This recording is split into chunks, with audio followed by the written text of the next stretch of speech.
ABC 13 Eyewitness News at 6. Well, when the temperatures get this high, it's certainly hard to stay cool. In fact, the Electric Reliability Council just announced that we hit an hourly peak demand record again today.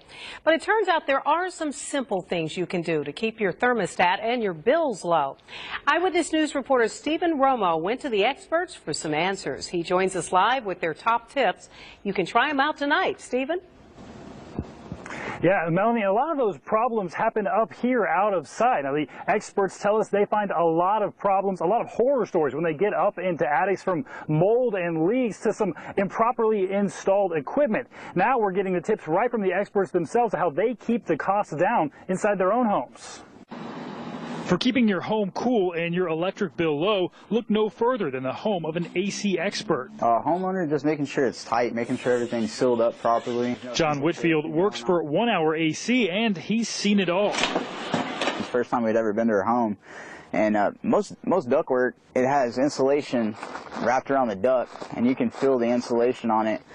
She actually had 4-inch dryer vent hose with no insulation. He also weighed in on the debate. Should you leave your AC running while you're at work, turn it off, or up to a higher temperature? Just let it run. Yeah, as long as you're getting proper AC maintenance, I mean, it should stay pretty energy efficient. He says cooling your home back to a comfortable temperature takes more energy. In his home, he practices what he preaches, like checking for air leaks. Anything you can do to block the sun and block the heat out of the home, keeping the blinds shut off. Using ceiling fans and not doing loads of laundry or dishes between noon and 6 p.m. Not only will that cut down on the electricity use during peak times, the machines also generate more heat in your home.